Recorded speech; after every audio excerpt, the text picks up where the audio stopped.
What's up guys, Evan47 here. Welcome to Watch for the Plot. Subscribe for more content coming your way. Today we're reviewing a show called Blazing Flame Eris. Now, this is like if Isekai Monogatari, you know, the whole Isekai, it's like if that was the roles were reversed. Instead of the main character being the guy who just pipes all the girls he sees, instead it's the girl who's just getting... So we went from wholesome, fun, ha ha ha, he he moments to, dear God, every single moment of her life, she's getting fucking ether.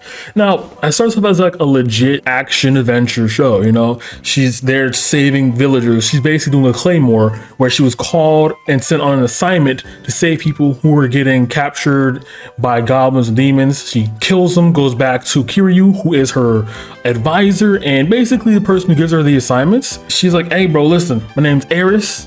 I'm the baddest bitch out of this motherfucker. I'm a top hero. Next assignment, get him right now. Give me the fucking next assignment.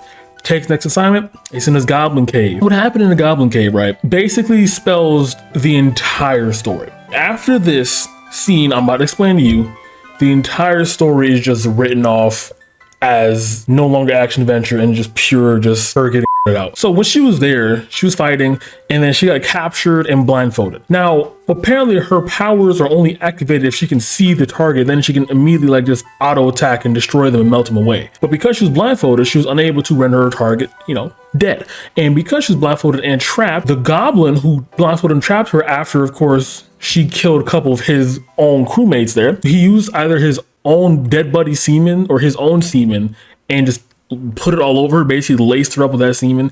And then right when he was about to fuck her, essentially, she gets unblindfolded, kills him, and then walks home.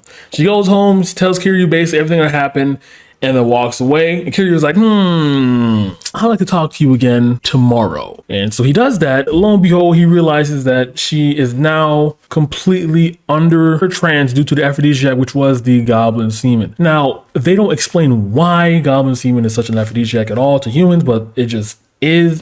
And now she can no longer do her hero duties because all she is obsessed with is just having sex continuously. Now, he took advantage of this by making her former pupil, you know, Keith, this innocent femboy-esque looking guy here. Kiryu made Keith go from naive, oh my god, hey Eris, how are you doing, to absolute sadistic, complete Kurapika-esque attitude towards her, essentially. And once that's done, it's episode 1 and 2. So we're at 3 now, where now Kiryu's like, instead of making you a hero where you can potentially die every single mission, how about I just moonlight you as a prostitute and give you certain contracts with rich people so I can line my pockets up while getting more deals. And he does that, and she just goes ahead and just starts fucking on every single person on Kiryu's list. And in the intermission, she's also having sex with Kiryu as well.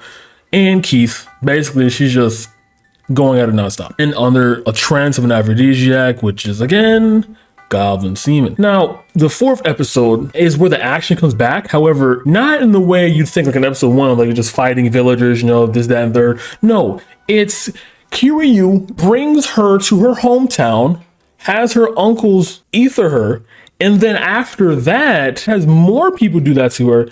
And then on top of that, renders Eris's father unconscious, so then she can just fuck her father. It's just... Just one of those moments where explaining this is cringe. This isn't cringe because of how awful and horrendous this is. It's cringe because of the amount of like tomfoolery that's going on through every single scene, every single millisecond, every single phrase. Oh, I did forget. In the 3rd episode, there was a pigeon blood / Starless-esque show going on where basically she's humiliated non-stop repetitively in front of a live studio audience, where she had champagne bottles shoved up her, she had billiard balls basically inflating her, and then she just shut all of them out, and then had this massive orc Shrek looking motherfucker just... So basically, this show is going through everyone's fetish, just everyone's fetish, essentially. Every single fetish you can think of, they have it. And now we're at the end of episode 4. Right after she does that to her father, this other woman who's a witch comes through and starts like beating everybody up in the village where she was getting fucked with everybody in the forest and in the trees and then the farms and then in the grasslands. And she releases her powers and says, I am Eris Violet, the strongest hero of the land. And then her fades to black, and then she's getting fucked again. Now, This is basically Cursed Claymore with Starless-esque spices in it. Now, I would give this, I mean, what, like a 6 or 7 out of 10, 5 out of 10. I don't know how to rate this. This is kind of weird rate because of the fact that it's just so all over the place.